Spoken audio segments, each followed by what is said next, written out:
سلام دوستای گلم، امیدوارم که حالتون خوب باشه. در خدمتتون هستم امروز با آموزش این ژاکت. بعد من 2 تا از این ژاکت ها بافتم، یه دونه رو کوتاه بافتم، یه دونه رو اندازه بافتم تا وسط های باستن تقریبا میاد و اون یکی که 2 رنگ بافتم اول ویدیو براتون میذارم. ست جلیقه و ژاکت هست که آموزش جلیقهش رو هم توی کانال یوتیوبم میتونید پیدا کنید. خب برای این ژاکت نخی که من استفاده میخوام بکنم نخ برند ایتالیایی هست. 52% پشم، 48% آکریلیکه. نخ قلاب پیشنهادی هم به ما قلاب سایز 6 هست، ولی من میخوام اینو هم بهش اضافه کنم این موهر رو و با قلاب سایز 6.5 میخوام کار رو ببافم به این صورت. خب برای این اندازه هایی که ما میخوایم زنجیره بزنیم برای شروع کار، الان بهتون روی این عروسکه میگم. ما به بلندی لباسمون زنجیره میزنیم، کارو متر رو میذاریم روی سرشونه تا هر جایی که ما دوست داریم بلندی لباسمون باشه 5 سانتی متر یا 4 سانتی متر ازش کم میکنیم. اگه تا وسط های کمر میخوایم باشه، مثل این یکی که من کوتاه بافتم، 4 سانتی متر کم میکنیم، کش بافش رو کوتاه‌تر میبافیم 4 سانتی متر. اگه میخواین یه ذره بلندتر باشه 5 سانتی متر کم میکنیم، کش باف اون لباسی که بلندتر هست رو 5 سانتی متر میبافیم. به اندازه دلخواهتون از روی سرشونه متر رو میذاریم و اندازه میگیرین تا هر جایی که باشه منهای 3 یا 4 میکنیم، 4 یا 5 میکنین. اگه کوتاه تا کمر بخواین منهای 4 میکنین، بلندی دلخواهی که دارین و 4 تا ازش کم میکنین. خب الان من بهتون میگم من لباسم اندازه‌ای که میخوام برای لباسم باشه،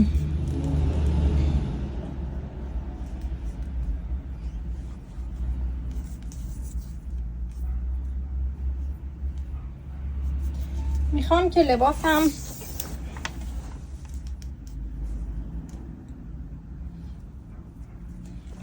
میخوام 58 سانتی متر باشه. بعد چون حالا تقریبا بلند هست میخوام 5 سانتی متر ازش کم کنم برای کشباف. 1 2 3 4 5. من به اندازه 53 سانتی متر میخوام زنجیره بزنم. این اندازه‌ای که من دارم از سرشونه هست و بلندی دلخواه هست. خب به اندازه 53 سانتی متر بریم که زنجیره بزنیم. شما هر چقدر که دوست دارین بلندی کارتون رو بگیرین. اگرم بخواین لباس تا کمر من بافتم و بخواین بدونین من به چه اندازه زنجیره زدم، حالا اندازه‌شو رو بهتون میگم. به این صورت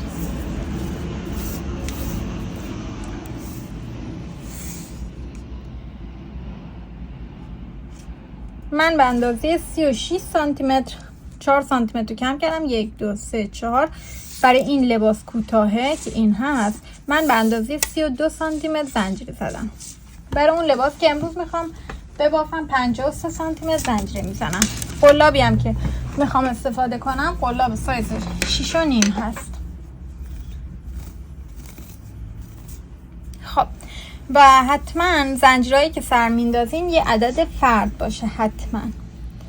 خب تعدادشون هم میشمارید، یه جا یادداشت میکنیم چون که بعدا دوباره با همین اندازه ها رو همین اندازه زنجیره ها رو بزنیم. خب برای شروع یه دونه گره میزنیم به این صورت،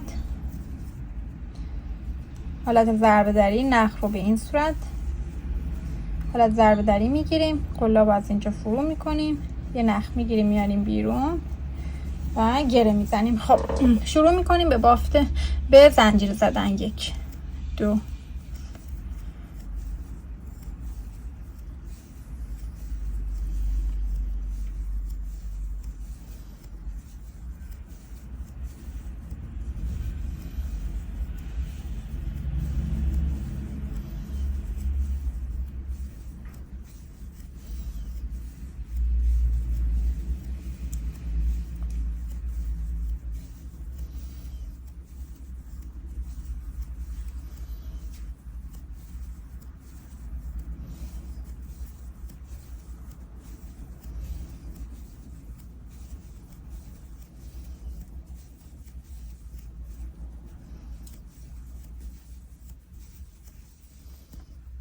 خب من اندازش بگیرم.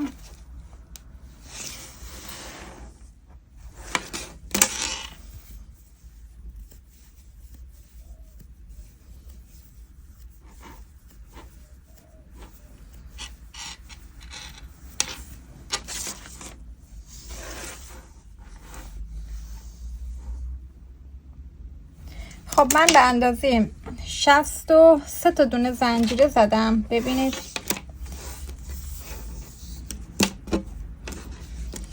حدوداً 50، اگه بخوایم صاف در نظر بگیریم نکشم کار رو، 53 سانتی متر هستش.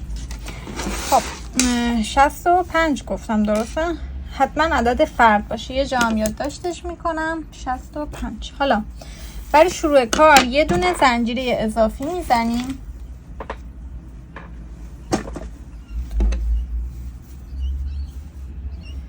به این صورت یه زنجیره اضافی میزنم. تو زنجیره دوم یه دونه پایه کوتاه میزنیم. کار ما با پایه کوتاه شروع میشه، این رج با پایه کوتاه هم تموم میشه، به خاطر همین گفتم عدد فرد باشه. خب یه دونه پایه کوتاه، تو خونه بعدیش یه دونه پایه بلند میبافیم. خونه بعدیش پایه کوتاه،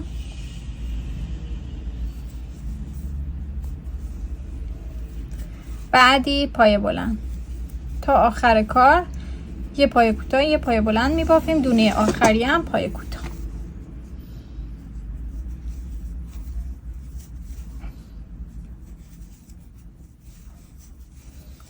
پایه بلند، پایه کوتاه، بلند، کوتاه،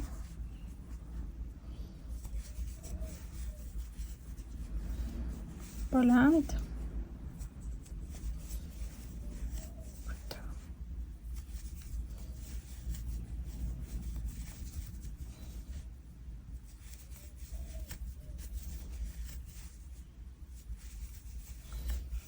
به این صورت. خیلی خوب، من رج اول رو بافتم و دونه آخرم هم پای کوتاه بود. حالا یه دونه دو تا زنجیره میزنم، کار رو برمیگردونم. کار ما تکرار 2 تا رج هست. رجی که با پای کوتاه شروع میشه با پای کوتاه تموم میشه، رجی که با پای بلند شروع میشه با پای بلند هم تموم میشه. و از الان دیگه ما توی حلقه پشتی کار میکنیم، توی 2 حلقه کار نمیکنیم. رجی که با پای بلند شروع میشه من 2 تا زنجیره میزنم، کار رو برمیگردونم و اول کار رو سر اون پای کوتاه رج قبلی پای بلند میبافم تو حلقه پشتی. خب خونه بعدیش رو سر اون پای بلند رج قبلی پای کوتاه، یک در میون پای بلند کوتاه، بلند کوتاه و آخرین دونه ما هم پای بلند هست. تو حلقه پشتی هم کار میکنیم.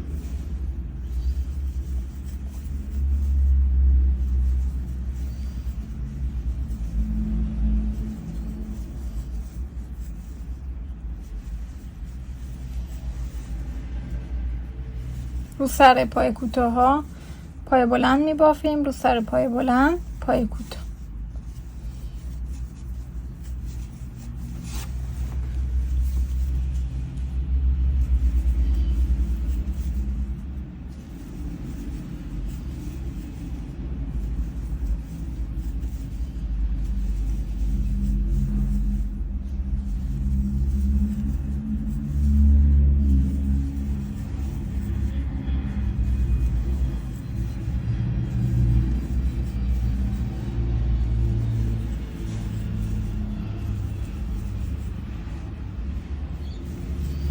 به این صورت تا آخر رج تکرار میکنیم. خیلی خب، حالا بریم سراغ رج سوم. اول، دوم، حالا سوم. این رج با پای بلند شروع شد، با پای بلند هم تموم شد. حالا رج بعدی با پای کوتاه شروع میشه، با پای کوتاه هم تموم میشه. یه دونه زنجیره میزنیم، کارو برمیگردونیم. رجی که با پای کوتاه شروع میشه تک زنجیره ای، با پای بلند شروع میشه 2 زنجیره برای شروع کار که جزء بافتم حساب نمیشه. خب حالا تو حلقه پشتی روی اون پای بلند اول که بافتیم پای کوتاه میبافیم. خونه بعدیش تو حلقه پشتی پای بلند تا آخر رج تکرار میشه. الان دوباره پای کوتاه تو حلقه پشتی، پای بلند تو حلقه پشتی، پای کوتاه تو حلقه پشتی، پای بلند تو حلقه پشتی، پای کوتاه،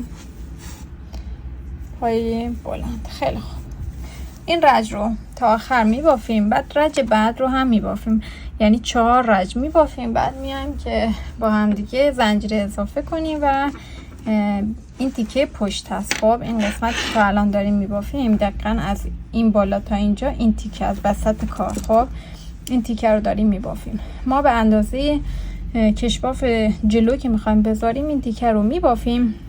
بعد میایم زنجیر اضافه میکنیم بعد تیکه جلو رو. حالا من 4 رج میبافم و بعد زنجیر اضافه میکنم و حتما شما اگه بخوایم بیشتر ببافیم، مثلا 6 رج یا بیشتر، حتما باید اون رجی باشیم که با پایه بلند شروع میشه، با پایه بلند هم تموم میشه، یعنی رج بعدی.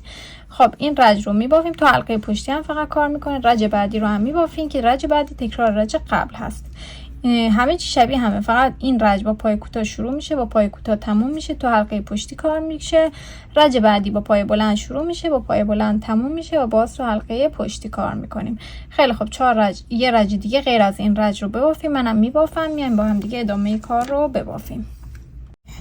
خیلی خب من 4 رج رو بافتم، الان رج 4م هستم و با پای بلند هم تموم شد کارم. حالا من 65 تا زنجیره کارم رو شروع کرده بودم. الان شما هر چقدر که شروع کرده بودین کارتون رو، همون تعداد زنجیره ها رو بهش اضافه میکنیم. 65 تا رو به اضافه حدودا 4 تا 5 سانتی متر دیگه هم زنجیره بهش اضافه میکنیم برای اون تیکه‌ای که روی سرشون است. چون الان ما تیکه پشت رو بافته بودیم اینجا رو، بعد داریم زنجیره اضافه میکنیم، تیکه جلو رو هم اضافه میکنیم به همون مقداری که تیکه پشت رو بافتیم و برای این تیکه روی سرشون هم حدوداً 4 تا 5 سانتی متر زنجیره میزنیم. من خودم با این نخ و این سایز قلاب 7 تا زنجیره بهش اضافه میکنم، یعنی 65 تا خودم داشتم با 7 تا میشه 72 تا. من 72 تا زنجیره میزنم.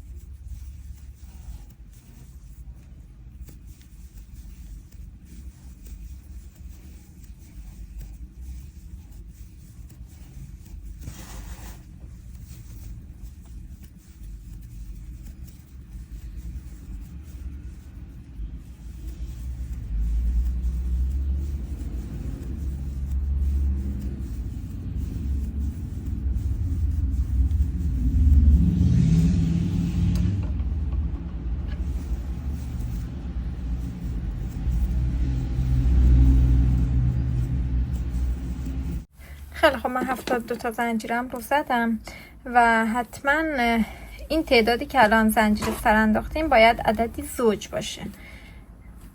من 65 تا داشتم، 7 تا هم عدد فرد بهش اضافه کردم که حتما این تعداد باید زوج باشه. برای من 72 تا هست. خب یه دونه هم زنجیر اضافی میزنیم و توی خونه دوم پایه کوتاه میبافیم، دقیقا شبیه شروع کارمون. خونه بعدیش رو پایه بلند میبافیم،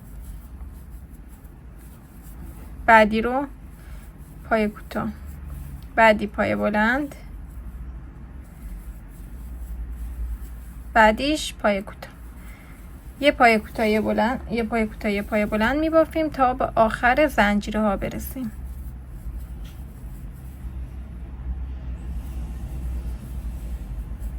با پای کوتاه شروع کردیم، آخرین زنجیره ما باید پایه بلند باشه. به خاطر همین گفتن عددی زوج باید دونه سر بندازیم اینجا، چونه که ما رج قبلی رو با پایه بلند تموم کردیم، یعنی اینجا که اینجا ما با پایه کوتاه ببافیم، پس آخرین دونه زنجیره ما اینجا باید پایه بلند باشه. به خاطر همین وقتی که دونه زوج سر بندازیم این دونه آخر میشه پایه بلند. خیلی خب به همین صورت تا آخر زنجیره ها ببافین، پایه کوتاه پایه بلند یک درمیون به این صورت. خیلی خب من به آخر زنجیره ها رسیدم، دونه آخری هم که بافتم اینجا شد بلند. حالا باید وصل کنیم به این توی حلقه پشتی این پای بلندی که تو رج قبل بافته شده، یعنی دقیقاً دونه قبل از آخرین زنجیره. ببینین زنجیره که اول شروع کردیم بافتن، این دونه‌ایه که بافته بودیم پای بلند. تو حلقه پشتی این پای کوتاه میزنیم، و وقتی زنجیرها رو زوج سر بندازین این پای بلنده، بعدیش میشه پای کوتاه. خب حلقه پشتی دوباره خونه بعدی، حلقه پشتی پای بلند، پشتی پای کوتاه، حلقه پشتی پای بلند تا آخر رج، کوتاه بلند، پای کوتاه تو حلقه پشتی، پای کوتاه تا پای بلند تو حلقه پشتی، پای کوتاه حلقه پشتی، پای بلند حلقه پشتی تا آخر رج تکرار میکنیم.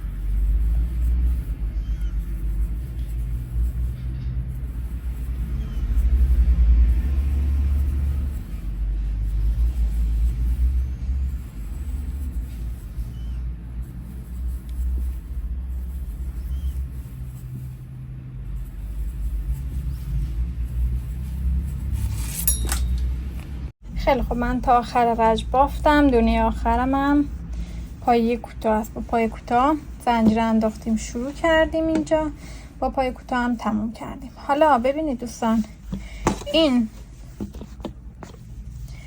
الان دولا میشه. این تیکه رو ببینید، این تیکه‌ای که ما الان بافتیم همین الان، این تیکه جلوی کار هست، اونم تیکه پشت ما هست. ما قسمت سجاف که برای جلوی کار هست رو نبافتیم و آخر کار میخوایم کش بافت بزنیم به این صورت. اون 7 زنجیری هم که من اضافه سر انداختم برای این تیکه روی سرشونه است. ببینید این دقیقا وسط کمر هست، وسط کمر هست. ما یه سمت کار رو کامل میبافیم، بعد اون سمت هم میبافیم پشت جلو، بعد به هم وصل میکنیم. الان ما یک سمت جلو پشت رو داریم، یه سمت جلو رو داریم. حالا دیگه کار به همین صورت تکرار میشه. ما اینو میبافیم تا به اندازه 1/4 دور سینه. حالا بهتون میگم، ببینید دور سینه رو دقیقا رو برجستگی سینه 1/4 رو اندازه گیری میکنیم به این صورت، به این صورت حالت چیپ. بعد 1/4 رو بعد مثلا الان برای این 20 سانتی متر هست. خب تقسیم به 2 میشه 10، تقسیم به 4 میشه 5. 1/4 دور سینه این میشه 5 سانتی متر. خب برای ما هم همینجور دور سینه رو اندازه گیری میکنیم، تقسیم به 4 میکنیم. هر چقدر که به دست اومد، خب هر چقدر که به دست اومد به اضافه 5 سانتی متر، یا اگه دوست دارین بیشتر بکنید یا 4 سانتی متر یا 3 سانتی متر یا 5 سانتی متر میکنیم. فقط مطمئن باشین که رجی که دارین دیگه نخو میخواین قیچی کنین و تموم میشه همون رجی باشه که ما با پای بلند شروع میشه، با پای بلند هم تموم میشه. یعنی با پای بلند شروع میشه، با پای بلند هم تموم میشه. اون رج باید ما کارمون رو قیچی کنیم دیگه. بین 3 تا 5 سانتی متر اضافه بر 1/4 دور سینه. خب حالا برای خودم بهتون میگم من چقدر باید ببافم. اندازه رو بگم برای شما. خب من اندازه دور سینم 84 سانتی متر است. تقسیم به 4ش میکنم.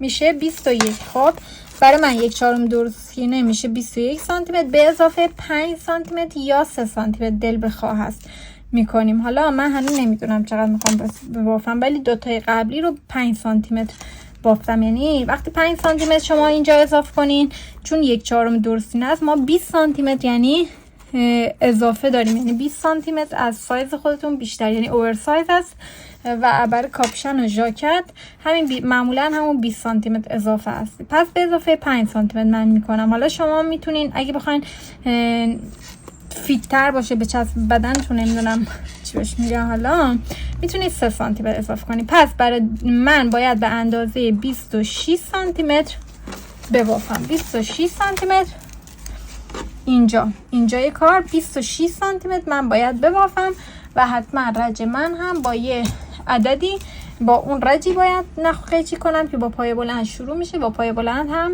تموم میشه. خب ما این رج رو با پای کوتاه تموم کردیم. حالا میرم رج بعدی. رج بعدی با پای بلند شروع میشه. 2 تا زنجیره برای شروع کارم میزنم، کارو برمیگردونم رو سر اون پای کوتاه رج قبلی پای بلند میبافم تو حلقه پشتی. خونه بعدی تو حلقه پشتی پای کوتاه، بعدیش حلقه پشتی پایه بلند، حلقه پشتی پایه کوتاه، حلقه پشتی پایه بلند. به این صورت اینجا تکرار میکنیم، میایم میرسیم باز اینجا هم دقیقاً به همون صورت. ببینید اینجا بافتیم تا به آخر رج میرسیم و دقیقاً اینجا هم الان ما با پای بلند شروع کردیم، اینجا هم پای بلند تموم میشه. رج بعدی با پای کوتاه شروع میشه، با پای کوتاه تموم میشه. تو حلقه پشتی کار میکنیم، رو سر پای بلند پای کوتاه، رو سر پای کوتاه پای بلند میبافیم. خیلی خوب دوستان، ببینید من 2 تا تیکه از اینا دقیقاً شبیه هم دیگه درست کردم. بعد این 2 تا کنار هم قرار میگیرن. این تیکه پشت هست، این پشت یقه، پشت گردن هست و این هم تیکه جلو هست که ما این سجاف ها رو بهشون اضافه میکنیم. حالا بعد من از اینجا تا اینجا رو 25 سانتی متر بافتم برای خودم، یعنی 21 باید میبافتم. 4 سانتی متر هم برای گشادیش که به هر کدوم 4 سانتی متر اضافه شده، که یعنی در واقع من 16 سانتی متر اضافه تر دارم. الان ما باید این 2 تا تیکه رو از اینجا بدوزیم دقیقاً تا اینجا باید به هم دیگه بدوزیم. خیلی خب دوستان، حالا اون 2 تیکه‌ای که بهتون گفتم رو روی همدیگه قرار میدیم. از یه سمت کار، حالا فرقی نمیکنه از پشت گردن یا اون پایین کار، شروع میکنیم به وصل کردنشون. خب ما تو سمت وارونه کار فرقی نمیکنه، این رو وارو نداره. هر جایی که الان شروع کردیم به بافتن، اینجا که میبافیم دیگه میشه وارونه کار، چون ما میخوایم که پایه کوتاه ببافیم. خب ما یه دونه از حلقه های ما اول کار که زنجیره زدیم و کار رو بافتیم، یه دونه از این حلقه هاش ببینید، یه دونه از اینا هر کدومش باقی مونده از اینا. ببینید خب توی هر خونه، اول خونه اولی قلاب فرو میکنیم توی حلقه ای که از این زنجیره مونده، خونه اول، و بعد توی این خونه اول این یکی و این یکی و هم وصلش میکنیم. یه نخ میاریم، این نخ رو اول یه گره ایجاد میکنیم به این صورت و بعد از توی این درش میاریم یه دونه زنجیره میزنیم. حالا خونه بعدی دوباره یه نخ باقی مونده ازش، اینم یه دونه تو 2 تا خونه بعدی این بر کار و این بر کار وارد میکنیم، دوباره نخ میگیریم به این صورت. الان یه دونه پایه کوتاه میبافیم یا هم پایه وصل، بستگی به شما داره میخواین پایه کوتاه ببافیم یا همون شلال. من بهش میگم پایه وصل. خب حالا دوباره خونه بعدی، قلابم هم همون سایز قلاب خودم هست، تغییرش ندادم. دوباره تو خونه بعدی از این ور، خونه بعدیش هم از این ور قلاب فرو میکنم، نخ میگیرم، یا پایه کوتاه میزنم یا پایه وصل تا بالا میرم کار رو.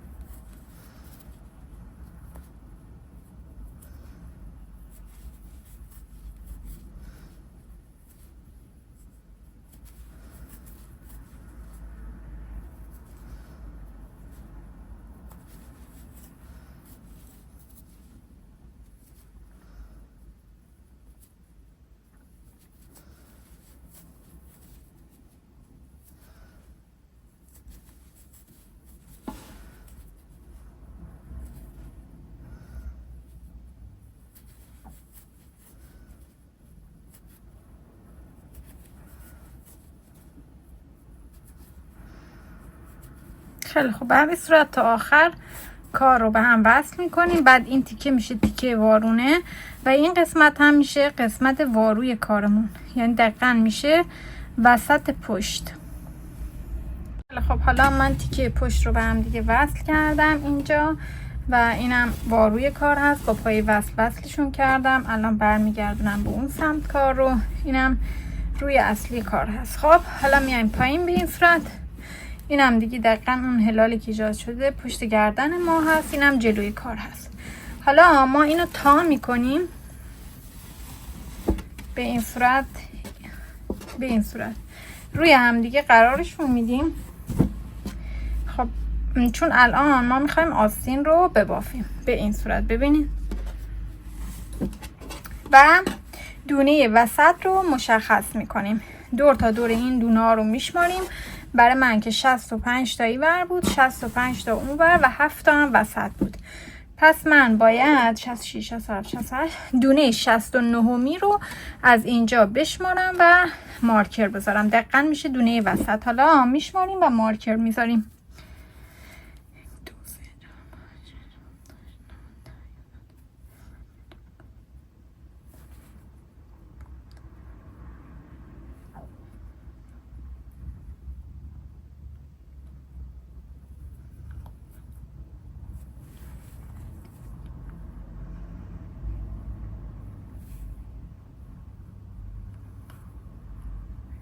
این هم دونه 69. من دقیقا رو دونه وسط الان مارکر میذارم. این دقیق میشه سرشونه ما.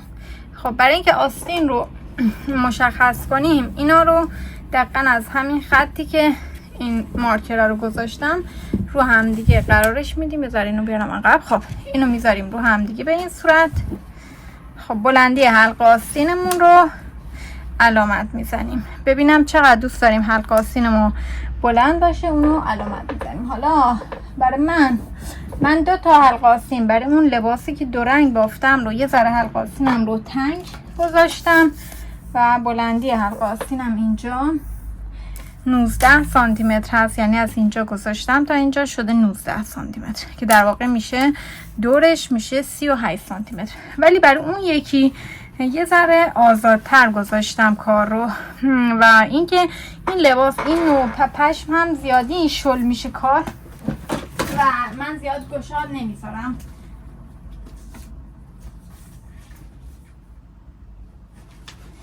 برای اون کار کمتر گذاشتم. من فکر میکردم اونو بیشتر گذاشتم. 36 سانتی متر گذاشتم، یعنی نصفش میشه 18 سانتی متر. خب برای این کار هم من میخوام بلندی کارم رو 18 همون 19 سانتی متر میگیرم، یعنی 38 سانتی متر. و اینجا یه مارکر میذارم اینجا رو برای که مطمئن باشم میشمارم از این بر 1 2 3 4 31 22 23 تا هم از این بر میام جلو. 1 2 3 4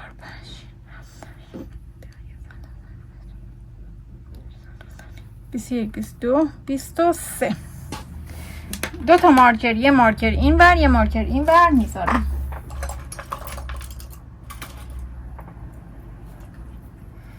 حالا یه دونه هم من میذارم این ورتر. میخوام یه ذرم حالا آستینه یه ذره گشادتر بشه. این همین.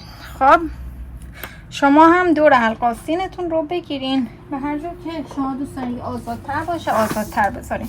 من به حالت چسبیده بخوام دور حلقه آستینم رو بگیرم، به حالتی که هیچ فضایی بینش نباشه 34 هست. و اینجا چون ژاکت هم هست الان شد یه دونه اضافه کردم شد 40 سانتی متر، یعنی 6 سانتی متر فضا دارم. و اینکه اینم خودش کشی هست و فضای بیشتری هم ایجاد میکنه. و شما هم هر چقدر دوست دارین میتونین اول دورش رو به صورت چسبیده که میگم، یعنی این متر رو میذارید دقیقاً دور حلقه آستین رو شونه که دور به صورت چسبیده من گرفتم. برای من 34 سانتی متر بود ولی اینجا شده 40 سانتی متر و خودش هم فضا ایجاد میکنه. حالا این مارکری که اینجا گذاشتم، این مارکری هم که اینجا گذاشتم، ما کار رو رفت و برگشتی میبافیم تا به بلندی آستین برسیم. ولی برای شروع کار باید از اونجایی که نخ رو قیچی کردیم رج آخر رو بافتیم، ببینید اینجا رج آخر رو بافتیم.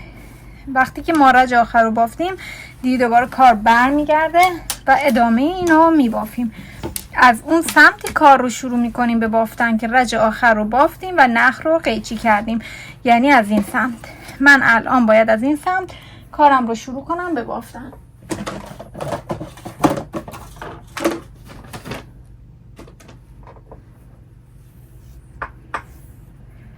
خب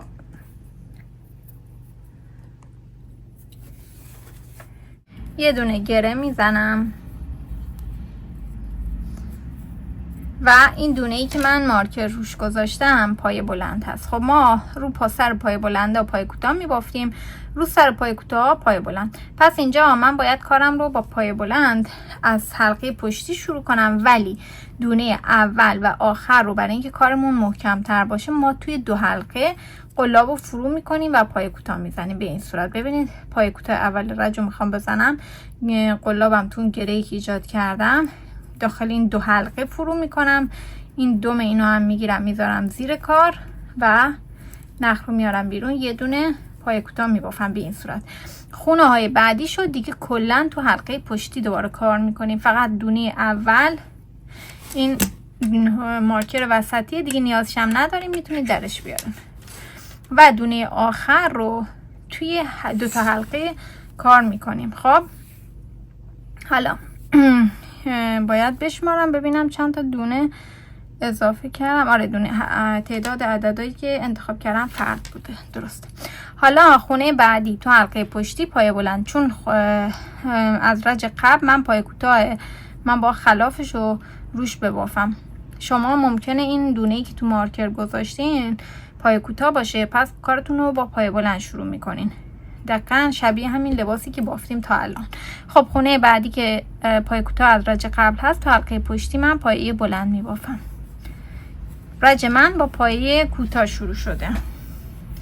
خب دور تا دور کار رو همینجور میبافم. خونه بعدیش پای کوتاه تو حلقه پشتی، بعدی پای بلند حلقه پشتی، این نخواهم توی کار مخفی میکنم، بعدی پای کوتاه حلقه پشتی، پای بلند حلقه پشتی، به همین صورت پای کوتاه پایه بلند، کوتاه پایه بلند، کوتاه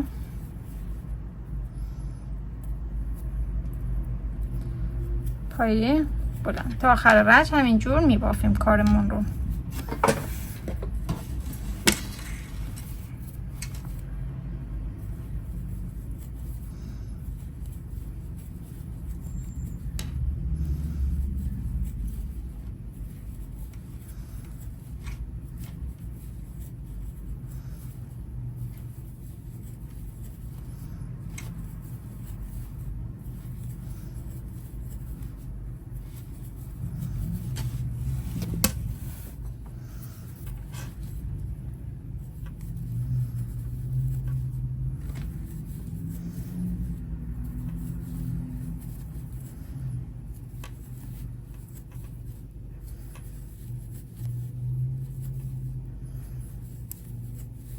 خب من این مارکر رو دیگه نیاز ندارم، درش میارم.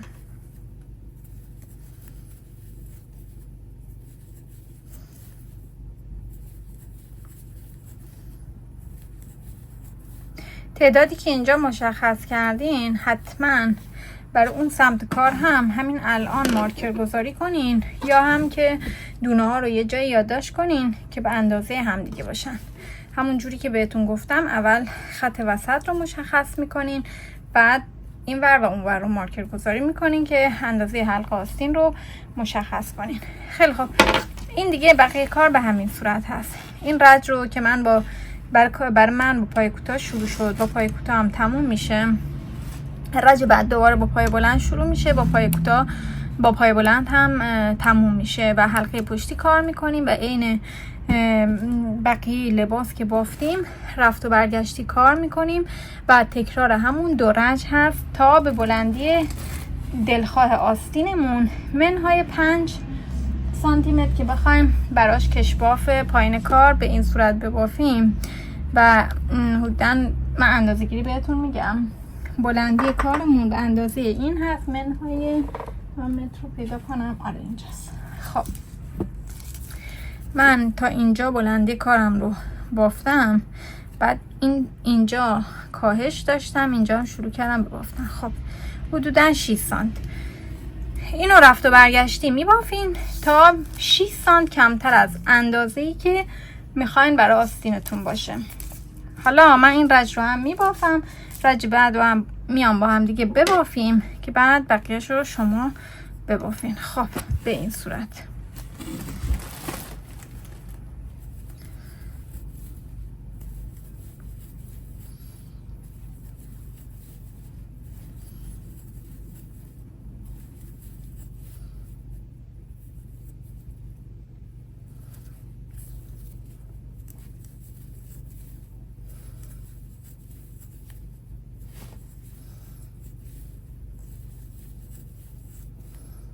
برای اینکه آستینتونم گشادتر بشه میتونین قلابتون رو تغییر بدین به سایز. مثلا برای من 6.5 بافتم، میتونین الان با سایز 7 ببافین. من با همین میبافم، ولی قبلی ها رو سایز قلابم رو تغییر دادم، چون نخ قبلی که من استفاده کردم حالا بهتون نشون میدم، این دوتا نخ ضخیم بود که من با هم دیگه بافتم. ولی این نخ رو اگه من قلاب رو بزرگتر بذارم خیلی زود شل میشه، با خاطر همین دیگه قلابم رو سایزش رو تغییر نمیدم و همینجوری هم خودش خیلی کش میاد کار.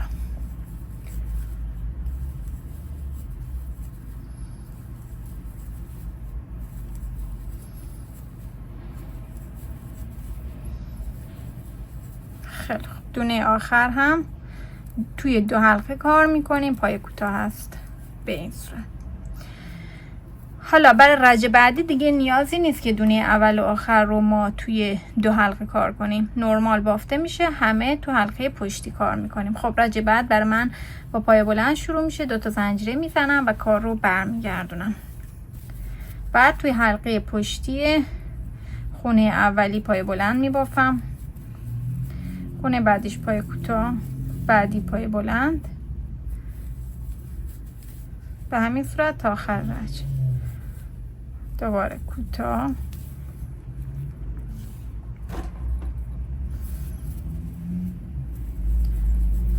پای بلند، کوتاه، بلند و بلند. ببینید دوستان، به این صورت که بافته بشه اصلا مشخص نیست که این آستین از کجا شروع شده، انگار یه تیکه است، یعنی واقعا هم یه تیکه است. خب ما ادامه اونو بافتیم و کار خیلی خوشگل در میاد. خیلی خوب دوستان، دیگه شما اینو ببافین به اندازه بلندی دلخواهتون، منهای 6 سانتی متر. خیلی خب، من آستینش رو بافتم و حالا بخوام بهتون بگم چقدر من بافتم بلندی کارم رو. خب من به اندازه 37 سانتی متر آستین رو بافتم و حدوداً 7 سانتی متر دیگه نیاز دارم ببافم. یه رجش 1 سانتی مترش برای این رجی که کاهشی داریم و 6 سانتی متر هم میخوام که اون سراستین کش باف بزنم. خب رجی که ما الان بافتم، این رج الان روی اصلی کار هستم و برای اینکه بدونیم روی اصلی رو هم تیکه پشت که با هم دیگه وصل کردیم مشخص میشه. حالا این رجی که کاهشی داریم ما باید روی واروی کار باشیم که رج بعد که میخوایم سراستین رو وصل کنیم بریم روی اصلی کار. خب من این رجی که تموم کردم پای کوتاه بوده، یه دونه زنجیره میزنم، کارم رو برمیگردونم. الان روی واروی کار هستیم برای این رج کاهشی. خب تو خونه اول تو حلقه پشتی یه دونه پای کوتاه میزنم، تو خونه دوم تو حلقه پشتی هم یه دونه پای کوتاه میزنم. حالا 3 تا خونه بعدی رو یکی میکنیم با پای بلند یه مرحله بافت. به این صورت نخ رو قلاب توی حلقه پشتی این خونه فرو میکنیم، یه نخ میگیریم و اینکه حتما قلابمون رو 2 سایز کوچیک‌تر الان برمیداریم. من تا الان با قلاب سایز 6.5 بافتم، از الان میخوام با 4.5 ببافم.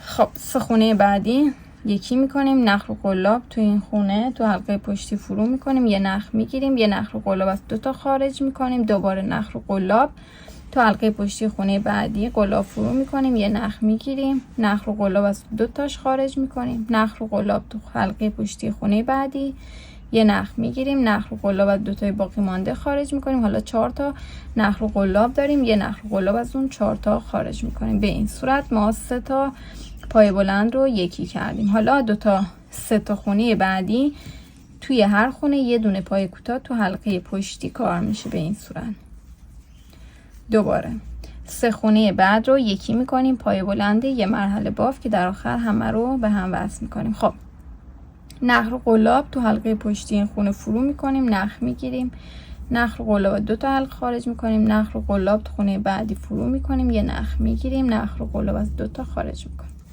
نخ رو قلاب تو خونه حلقه پشتی خونه بعدی یه نخ میگیریم، نخ رو قلاب از 2 تا خارج میکنیم، نخ رو قلاب از 4 تای باقی مانده خارج میکنیم. دوباره 3 خونه بعدی رو 1 2 و 3 به این صورت. دوباره 3 تا خونه بعدی رو 3 تا پای بلند به هم وصل میکنیم. 3 خونه بعدیش تو هر خونه یه دونه پای کوتاه، یه پای کوتاه، 2 پای کوتاه و 3 پای کوتاه تو خونه سوم بافته میشه. دوباره خونه بعدیش 3 تا پای بلند رو یکی میکنیم تو 3 تا خونه، یعنی 3 تا خونه رو ما یکی کردیم به این صورت. حالا 3 خونه بعدیش تو هر خونه یه دونه پای کوتاه بافته میشه تا آخر رج تکرار میشه به همین صورت.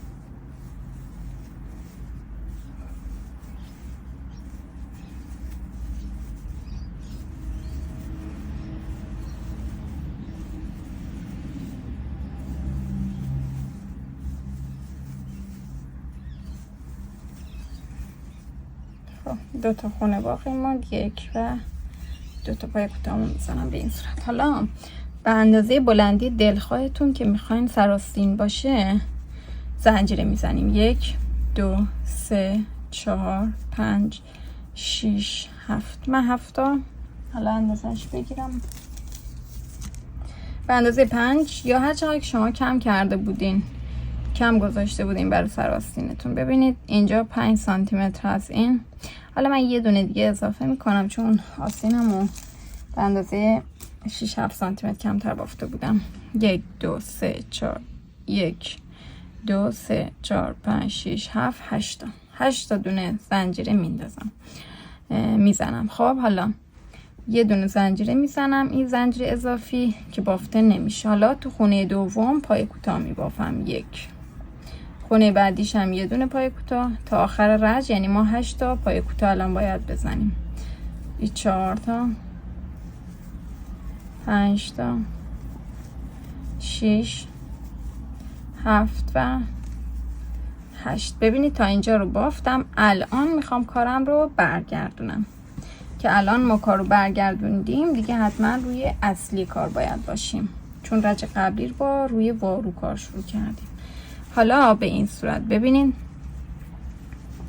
این رجی که بافتیم مربوط به این خونه اول هست. پس ما باید برای اینکه وصلش کنیم تو خونه اول از سمت روی کار قلاب رو فرو میکنیم، پای وصل میزنیم، یه نخ اونجا در میاریم، نخی که در آوردیم از تو اولی خارج میکنیم به این صورت.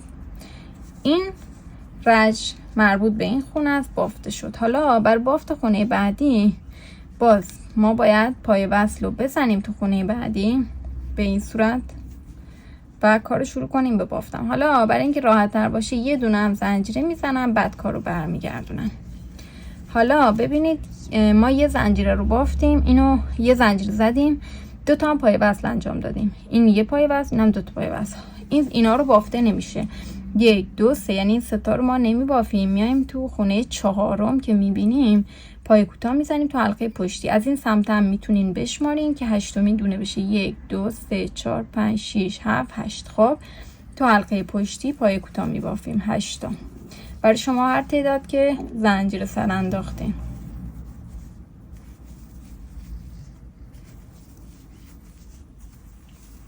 شش تا 7 تا و 8. خیلی خوب، آخر رج رسیدم. دوباره یه دونه پای کوتاه میزنم، دوباره این کار رو که بافتم برمیگردونم. خب دوباره تو حلقه پشتی پای کوتاه میبافیم. 8 تا خونه داشتیم. 3 4 5 6 7 و 8. خب ما رج قبلی پای وصل رو انجام دادیم و اون رج رو بافتیم. حالا این رج برگشتی که ما بافتیم هنوز به هیچ جایی وصلش نکردیم. اینو باید به خونه بعدیش وصل کنیم. اون خونه رو که وصل کرده بودیم برای رج قبلی به این خونه با پای وصل وصلش میکنیم. حالا برای شروع رج جدید دوباره میریم تو خونه بعدی، پای وصل میزنیم به این صورت، یه دونه هم زنجیره میزنیم و این رج رو هم میبافیم. دوباره 1 2 3 این ستا راه میکنیم که یه زنجیره بود و 2 تا پای وصلی که تازه انجام دادیم. تو خونه 4م شروع میکنیم تا حلقه پشتی پای کوتاه میبافیم. 8 تا بود برای من، از این ورم میتونین بشمارین.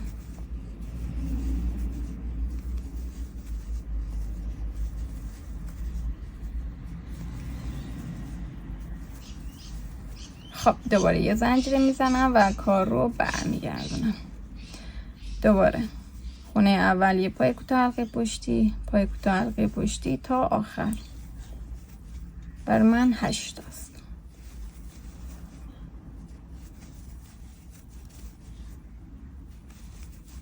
خب به این صورت. حالا این رجی که بافتیم و هم به خونه بعدیش وصل میکنیم اینجا. برای شروع رج بعدی هم یه خونه میریم جلو، پای وصل انجام میدیم که توی این رج رو هم ببافیم. یه زنجیره میزنیم و کار رو شروع میکنیم به بافتن. 1 2 3 تا راه تو 4می.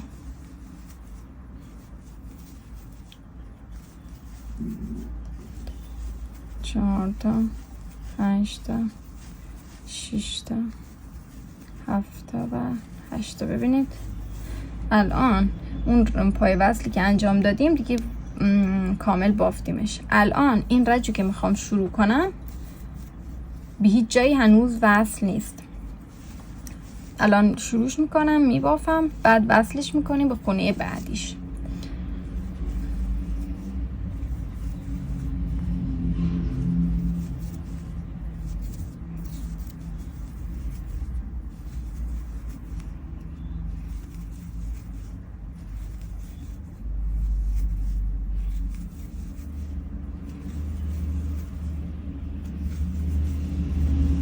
به این صورت. حالا وصلش میکنم به خونه بعدیش. به این صورت اینم وصل شد. حالا برای رج بعدی که بخوایم شروع کنیم باید بریم خونه بعدیش یه پای وصل بزنیم که تو اون رج رو ببافیم. خب یه دونه هم زنجیره میزنیم، کارو برمیگردونیم. حالا ما اینجا با این رج هم ببافیم که برای این پای وصلی که روی این خونه انجام دادیم، رج مربوط به این خونه در واقع. 1 2 3 و 4می.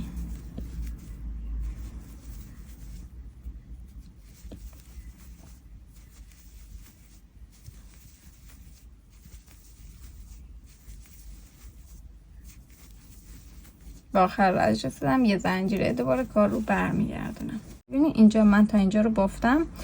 اون پای وصلی که زدم همون رج مربوط به اون پای وصل رو زدم. الان از این ور که کار رو ما شروع میکنیم همیشه به بافتن، ما وقتی از اینجا شروع میکنیم تا اینجا بافته میشه اون رج هنوز به هیچ خونه وصل نشده.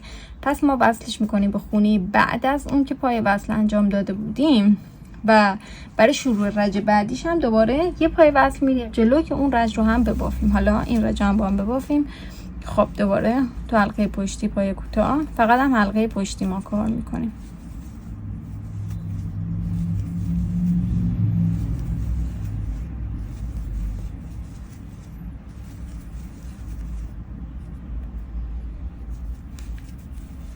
خب تعداد اینا رو هم که بشمارید دیگه هیچ وقت اشتباه نمی کنید. خب ما این حلقه اینو پای وصل زده بودم برای این رج. حالا برای این یکی رج که هنوز هیچ جایی وصلش نکردم به خونه بعد از اون جایی که پای وصل زده بودم اینجا. ببینید اینجا رو پای وصل برای رج قبل زدم، به اینجا با پای وصل میکنم به این صورت.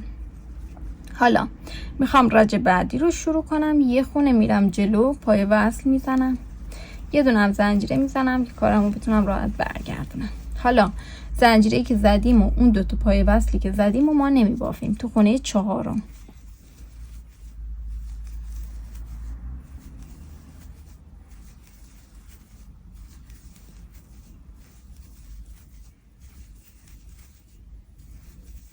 به این صورت دوباره یه زنجیره، کارو برمیگردونیم. این رج رو میبافم.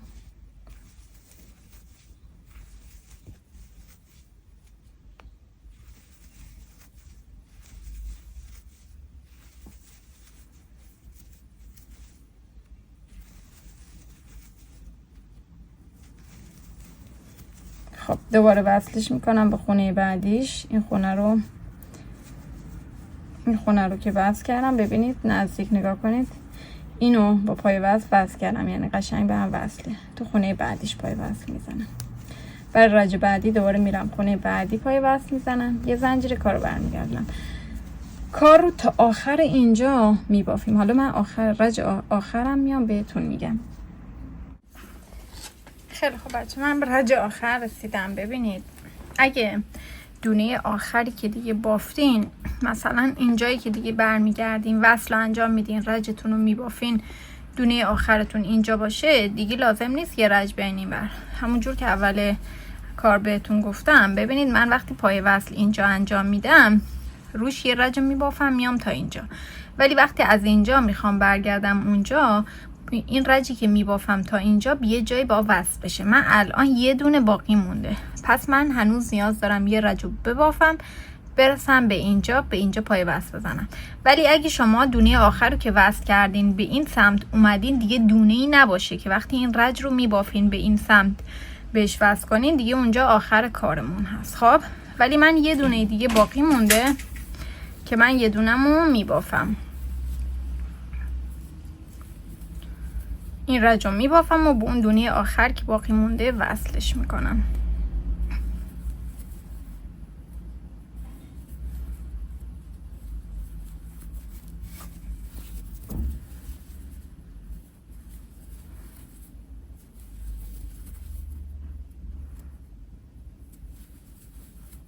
خب دونه آخرم هم اینه، پای وصلش میکنم به این صورت، یه دونه هم زنجیر اضافی میزنم. خب اگه کارمون اینجا بود، دیگه ما این دوتا رو از سمت وارونه کار به هم دیگه وصل میکنیم و از اینجا شروع میکنیم به بافتن. کل زیر بغل رو میبافیم به این صورت تا به اینجا میرسیم.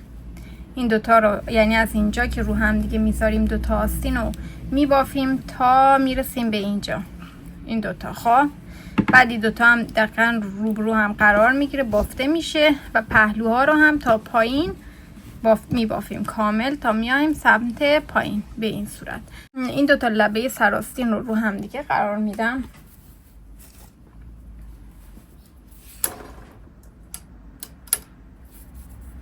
یه دونه گره میزنیم. بعد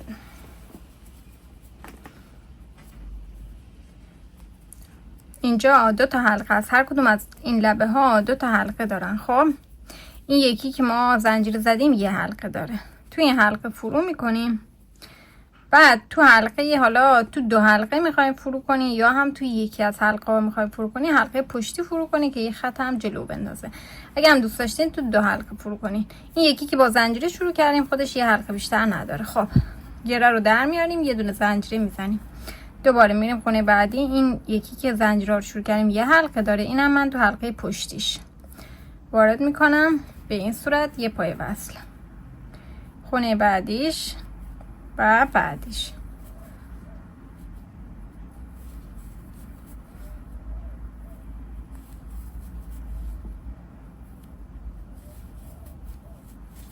دوتا وقتی به هم میرسن لبه هاشون دقیقا اون 8 رو روبرو هم دیگه میبافیم به این صورت. حالا اینو هم میبافیم. ببینید دیگه همینجور میذاریم رو هم دیگه، اینا رو به هم با پای وصل میکنیم.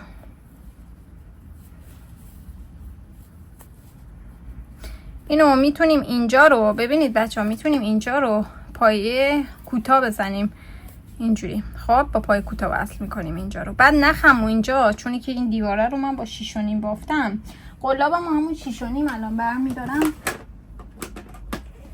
برای وصل کردن این تیکه و کنار پهلوها. دوباره همون قلاب اصلی رو برمیدارم و با پای کوتاه به هم دیگه وصلش میکنیم. توی این حفره ها رو روبرو هم قرار میدیم. ببینید اینا رو دقیقاً این ور و اون ور رو نگاه کنید، اینجا دقیقاً روبرو هم دیگه قرار میدیم و پایه کوتاه میبافیم.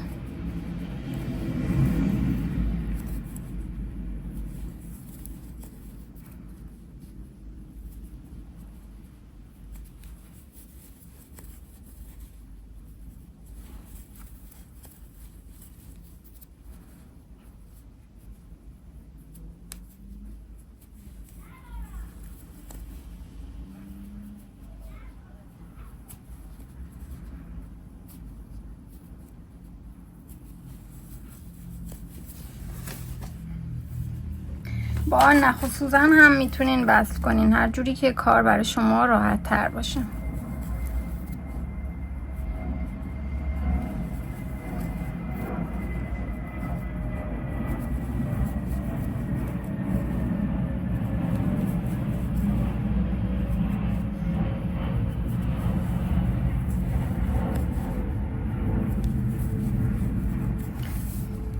خیلی خب، اینو همینجوری میبافین تا به زیر حلقه آستین برسین. حالا وارونه کار ببینید روی اصلی کارم که بافته شده به این صورت به هم دیگه وصل میشه. با نخ و سوزن هم میتونین به هم دیگه وصلش کنین.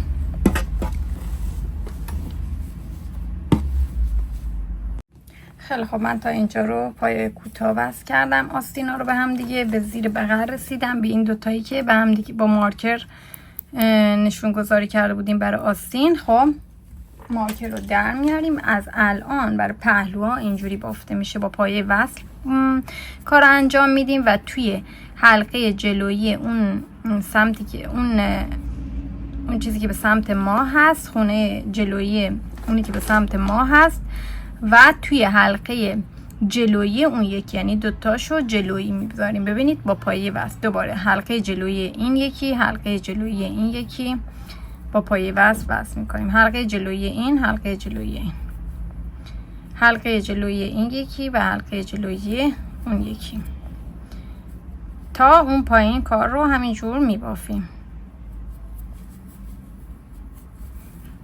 حلقه جلویی رو با پایه وصل و هم دیگه وصل میکنیم.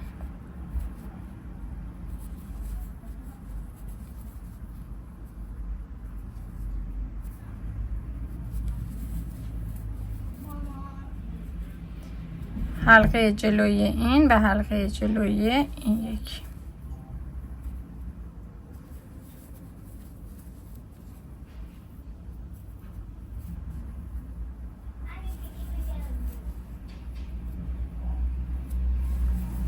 خیلی خوب، به همین صورت تا اون پایین میبافیم و بعد یه زنجیره اضافی میزنیم و نخ رو قیچی میکنیم.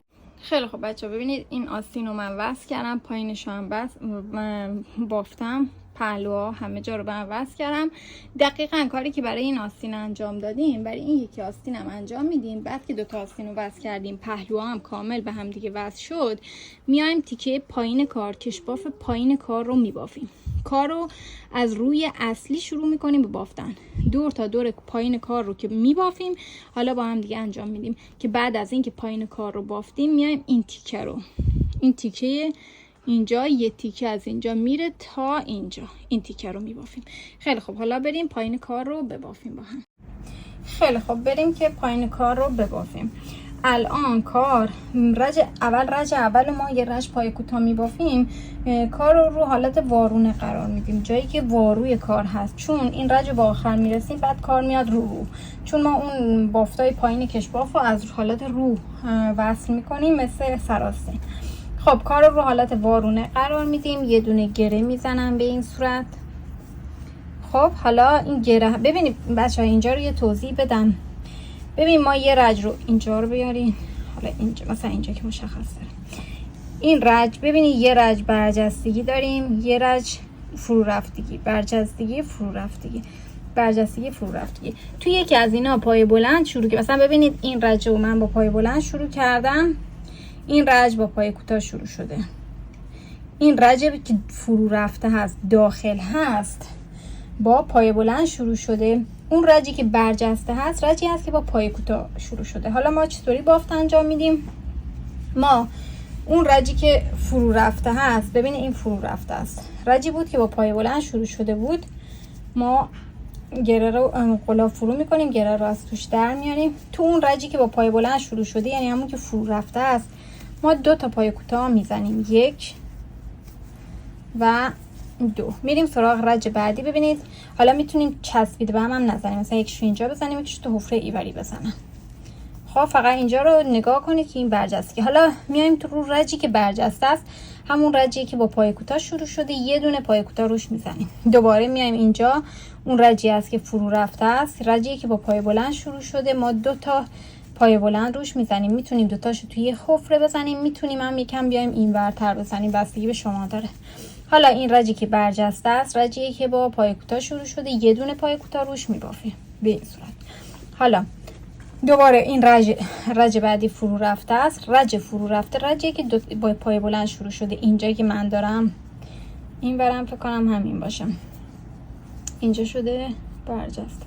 آره برای این بر که من کارو گذاشتم اینجوریه. شما هم نگاه کنید ببینم رج شما، حالا ببینم کارو به اون سمت برگردونم بازم کار دقیق در میاد.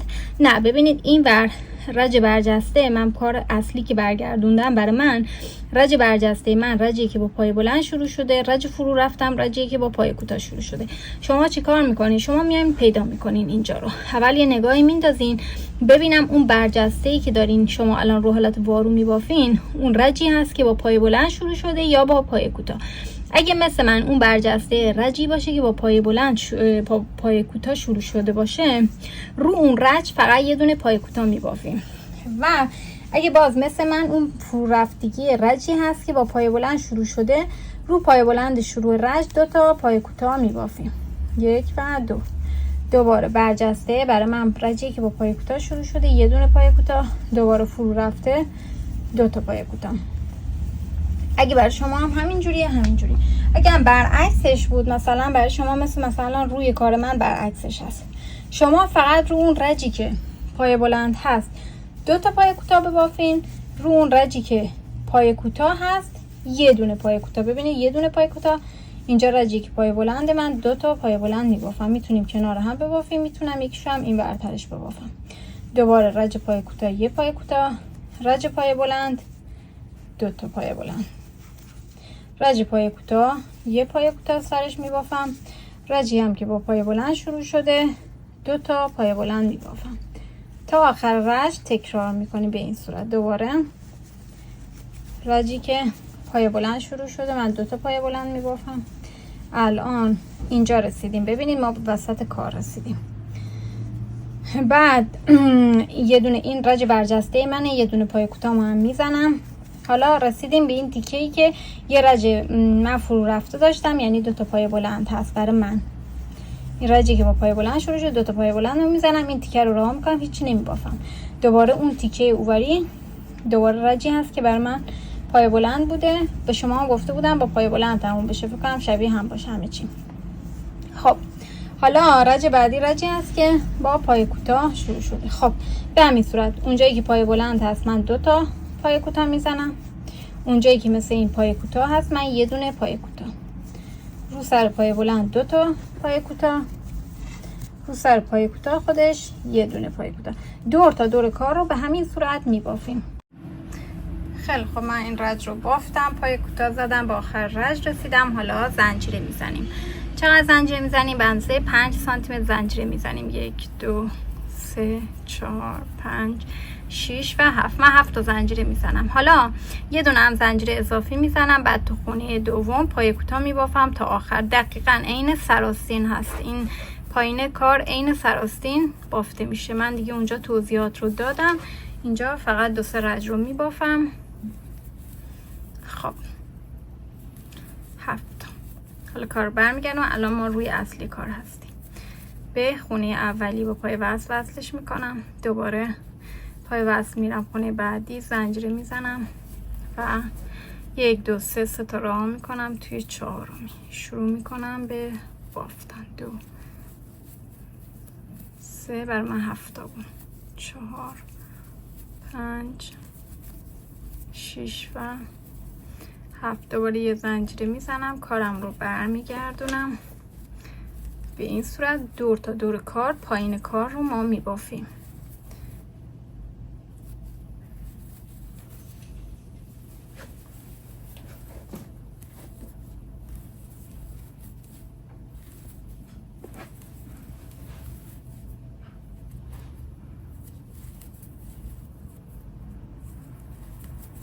خب دوباره اینو وصل میکنم به خونه بعدش، میرم خونه بعدی که رج بعدم رو شروع کنم، یه زنجیره میزنم، کارو برمیگردونم تو خونه 4م شروع میکنم به بافتن.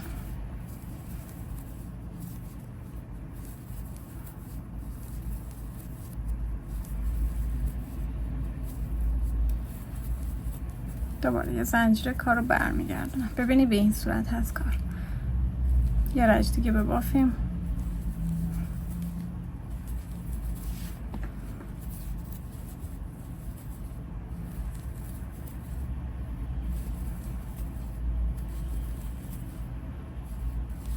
خب دوباره ببینید به خونه بعد وصلش میکنم به این صورت. یه پای وصل دیگه هم میرم جلو که رج بعد رو شروع کنم، یه زنجیره به کار برمیگردم.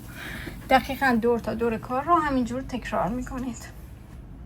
دوستان من پایین کار رو کامل بافتم، به آخر رج رسیدم و اگه همون جوری که بهتون گفتم تو اون جاهایی که پای بلند بود 2 تا پای کوتاه و توی اون جایی که یه پای کوتاه بافته بودیم رو سرش یه پای کوتاه رج اول رو بافته باشیم، عددی که ما عدد دونه‌هامون فرد میشه و اینجوری رجمون تموم میشه، یعنی این گوشه کار.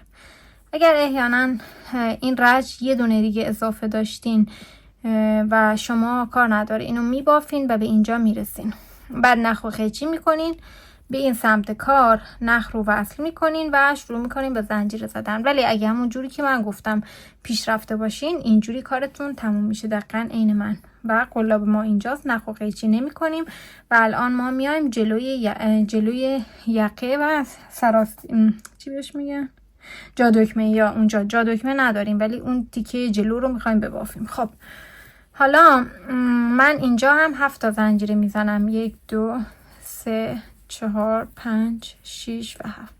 یه دونه هم زنجیره اضافه میزنم، بعد این زنجیره اضافه بافته نمیشه. تو خونه دوم شروع بافتن میکنم، تو همه زنجیرها هر کدوم یه دونه پای کوتاه میبافم که 7 تا پای کوتاه داریم.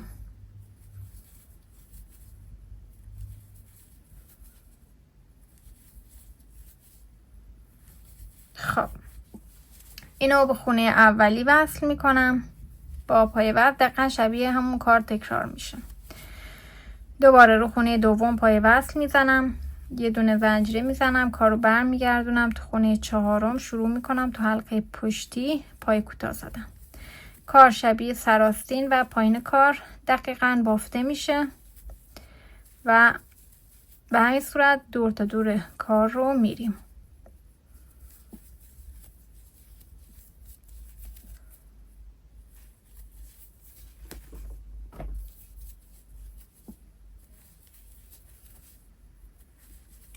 من فقط یه دونه جادکمه گذاشتم پایین کار، اونم حالا آخرای کار، یعنی اینجا رو که دیگه کامل بافتیم به اون سمت رسیدیم. برای این تیکه میام بهتون میگم که جای دکمه‌ش رو آزاد بذارین. تا حالا بهتون نشون بدم. ببینید اینجا فقط من اینجا یه دونه دکمه زدم، اینجا رو ببینید. فقط از اینجا کامل ببافین، اینجا رو کامل، دوباره دور یقه کامل تا اینجا و فقط این تیکه رو رها کنین بیاین که بعد دیگه بیایم با هم دیگه جا دکمه‌ش رو درست کنیم. این هم دقیقاً شبیه همون پایین کار ببافین به همین صورت تو حلقه پشتی پای کوتاه. بعد به اون خونه بعدیش وصلش میکنیم. برای شروع رج بعدی خونه میریم جلو پای وصل میزنیم، یه زنجیره میزنیم، کارمون رو برمیگردونیم تو خونه چهارم شروع میکنیم به پای کوتاه بافتن تو حلقه پشتی.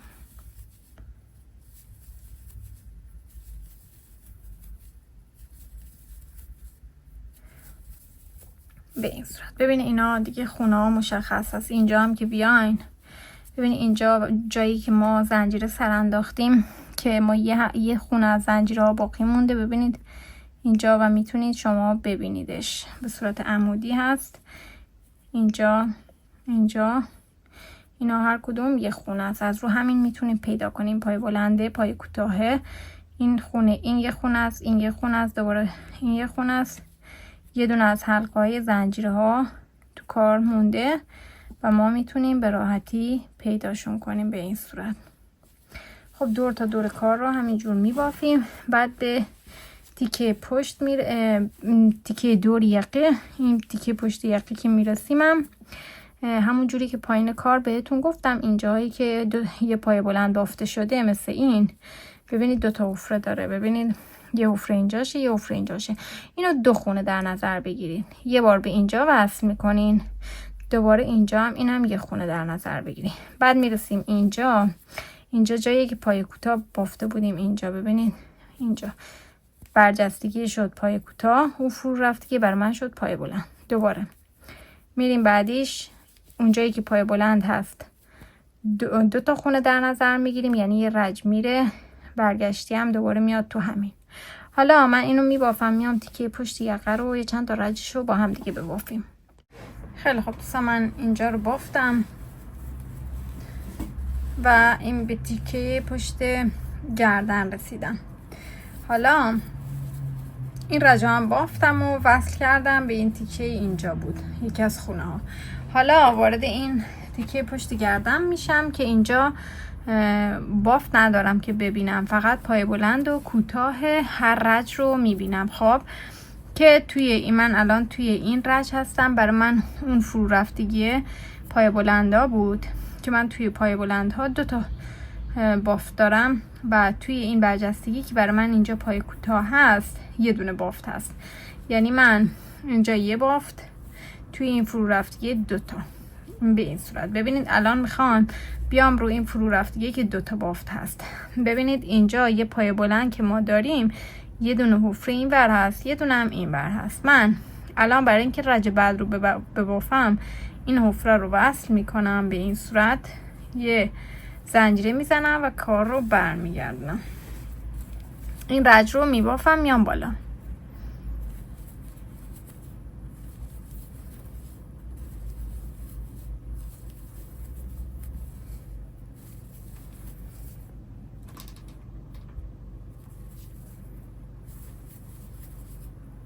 به این صورت.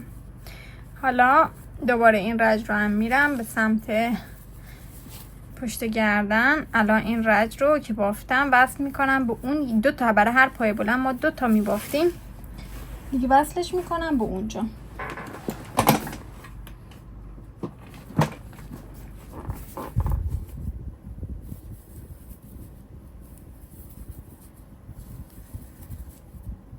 خب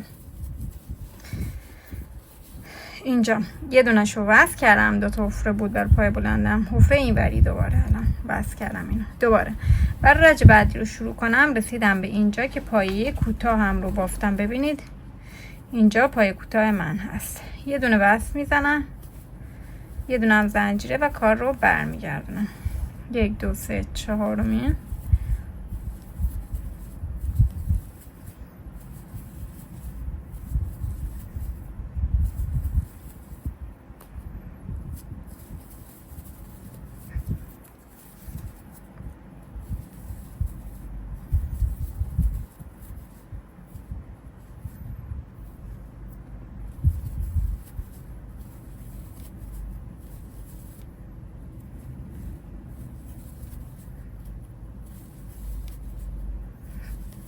خیلی الان دوباره رسیدم این رج پای کوتاهه، من وصل کردم یه دونمو.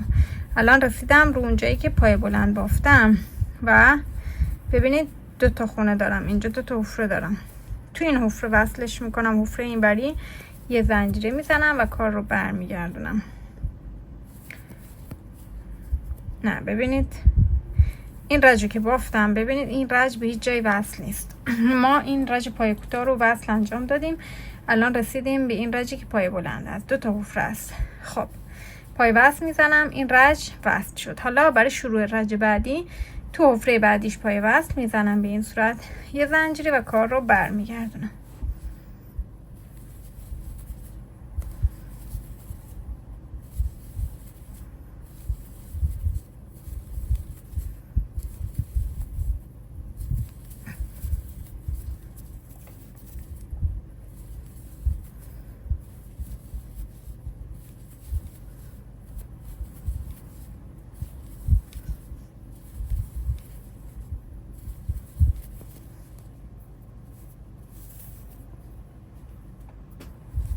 خب اینجا من 2 تا حفره پای بلند رو وصل کردم، الان رفتم رو اون پای کوتاه.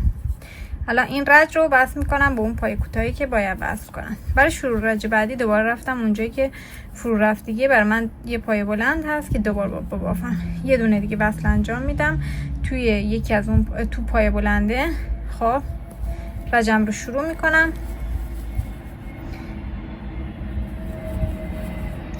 تو هر پای بلندی 2 تا وصل داریم، یعنی 2 تا، یعنی 2 بار بافته میشه. توی پای کوتاه فقط 1 بار بافته انجام میشه. الان برای این پای بلند الان یه دونه وصل دادم، این رج بافتم. الان رج بعدی که الان دارم میبافم اینو وصل میکنم دوباره به پای بلند، چون توی هر پای بلند 2 تا بافت داریم.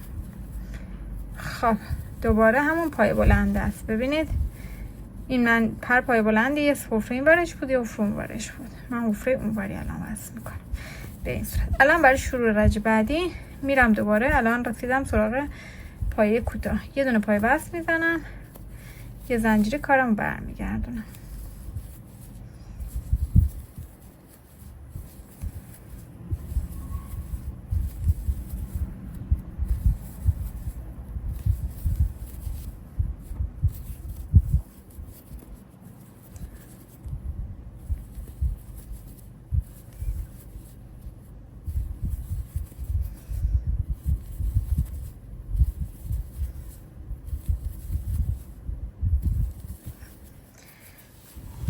خیلی خوب، دوباره رسیدم اونجایی که پای بلند هست. برای اینکه این رج رو وصل کنم به پای بلنده وصلش میکنم. برای شروع رج بعدی یه خونه دیگه با بریم جلو. توی پای بلند 2 تا بافت انجام میدیم، یه بار دیگه هم به پای بلند 2 تا حفره داره، تو حفره اونوری وصلش میکنم، یه زنجیره میزنم، کار برمیگردم. کار به همین صورت بافته میشه تا به انتها میرسیم، یعنی به انتهای این گردن. دوباره میایم روی این تیکه این ور کار. خب فقط این تیکه پشت گردن اینو اینجوری گفتم میبافیم. بعد دیگه اینجا خودشون خونه خونه ای هست که یه حلقش مونده بود، دقیقا شبیه شروع کار. ببینید از اون زنجیرهایی که زدیم یه حلقش هست و کاملا میبینید. خب اگه مثل من ژاکتتون رو بلند درست کردی، یعنی پایین کمر تا رو باستن و اینا، دیگه همین کار رو دیگه میبافین دقیقا شبیه این ور تا به اینجا میرسین. دقیقا به همینجا که رسیدین نه قیچی میکنین. ولی اگر شبیه یه دونه از کارهای من که تا تو کمر بافتم، یعنی تا تو کمر هست، یه دونه دکمه پایینش میخوره. حالا من تا این به اینجا که رسیدم میام اون جا دکمه رو بهتون میگم. ولی اگه مدل بلند باشه شبیه من، دیگه نیازی نیست اون دکمه رو جاشو باز بذارین، چون ما برای این مدلای بلند نیاز به دکمه نداریم. خیلی خب دوستان، اینجا من یه توضیح به شما بدم در مورد جا دکمه. من این لباسی که الان تو تصویر میبینید برای جا دکمه گذاشتم، ولی لباسی که امروز آموزش دادم و جا دکمه نذاشتم، به خاطر اینکه من حس کردم جا دکمه نمای کارم رو گرفته و قشنگی کارم رو گرفته، مثلا به خاطر این دکمه های رنگی که برای این جاکت استفاده کردم. به خاطر همین توصیه من به شما اینه که اصلا جا دکمه‌ای برای جاکت نذارین. ولی اگه دوست داشته باشین بذارین، من آموزش یه دونه جا دکمه رو در ادامه کار برای کسایی که میخوان جاکتشون کوتاه تا کمر باشه گذاشتم، که یه دونه نیاز دارن بسته بشه. اون آموزش کوتاه که اولی ویدیو عکسشو گذاشتم اونو گذاشتم. ولی اگه شما باز بخواین برای بلندی که دارین، جاکت بلند که درست کردین، جا دکمه مشخص کنین، جایی که دوست دارین آخرین دکمه جاکتتون بسته بشه رو علامت گذاری میکنین تا پایین کار. پایین کار میتونه شروع باشه از رو کشباف شروع بشه، میتونه بالاتر شروع بشه. یه ذره بالاتر شروع کنین مثل این که تصویر میبینید بهتر هست. و بعد اون 2 تا فضا رو که مشخص کردین تقسیم به 4 یا 5، بستگی داره 4 یا 5 تا دکمه بخواین، و مارکر میذارین. و از گردن به بعد که از الان دیگه تا گردن بافته شده به بعد، جایی که مشخص کردین، وقتی به اون جایی که مشخص کردین میرسین جا دکمه میزنین. جا دکمه هم الان بعد از همین آموزشش رو داریم، یعنی وقتی که به اونجا میرسین شما جا دکمه‌تون رو میزنین.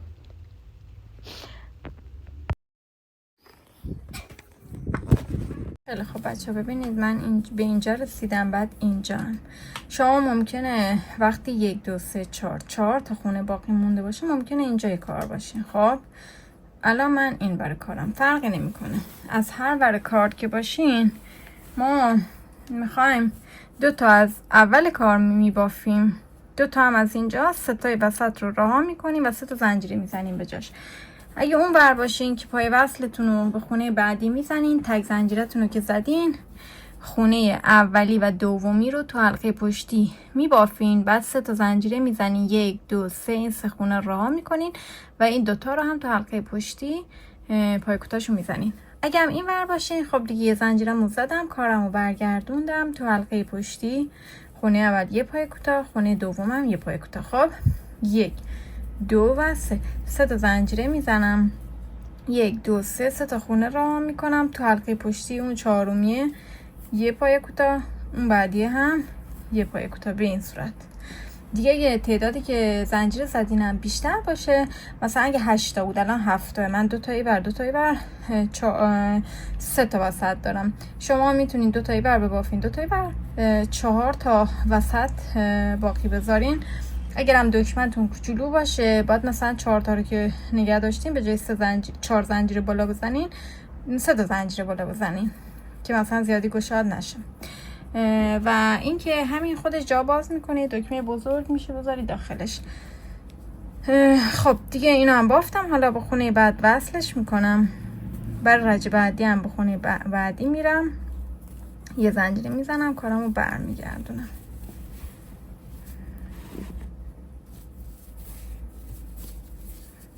یک دو سه چهار تا حلقه پشتی، تو حلقه پشتی خونه دومی هم داخل این زنجیره هم داخلشونم تو هر کدوم یه دونه میبافیم. 1 2 3 و 3 تا بود دیگه. 2 تای بعدی هم تو حلقه پشتی هاشون میبافیم. 1 زنجیره میزنیم، کار برمیگردیم و این دورج هم دیگه شبیه خودش میبافیم دیگه، همون جوری که بقیه کار رو بافتیم تا الان.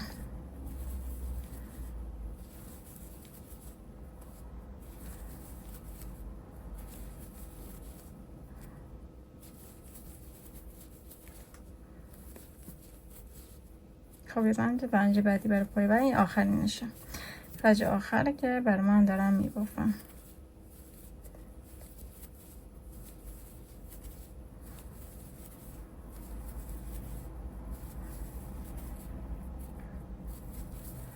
خیلی خوب، این کلا تموم شد. این رج، این کاپشن کلا کارش برای من تموم شد. فقط یه دونه از آستیناشو من وصل نکردم فعلا، چون من به اندازه کافی نخ ندارم که این یکی آستین رو وصل کنم. فقط این تیکه پایین رو یه جوری بافته بودم تا اینجا، بعد پایینش رو دوختم که بعدا نخ بیاد که من بتونم اینو کاملش کنم. حالا بهتون نشون میدم تا اینجای کار. اینم از اون ژاکتیه که ما با هم دیگه بافتیم، فقط آستینش رو نخ ندارم، نبافتم.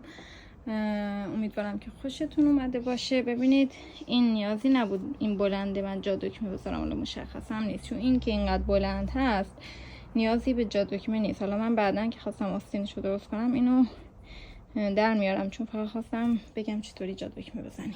این هم از آستینش. حالا من اون کوچیکه رو هم بهتون نشون بدم. ببینید این کوچیکه رو خب بهتون گفتم اوورسایز که شده تا کمر هست. ببینید به این صورت تا کمر هست، اینجاش دکمه خورده وصل میشه و اینو گشادتر درست کردم. 2 تا نخ یه جنس هست. این نخ با پوشیده شدن خودش خیلی کش اومده. ببینید چقدر گشاد شده. این هم همینه، چون این جنس نخ رو میشناسن من خیلی اوورسایز درست نکردم. این کافیه یه بار پوشیده بشه و بعد حسابی جا باز میکنه. امیدوارم که دوستش داشته باشین. خیلی ممنونم ازتون. خداحافظ.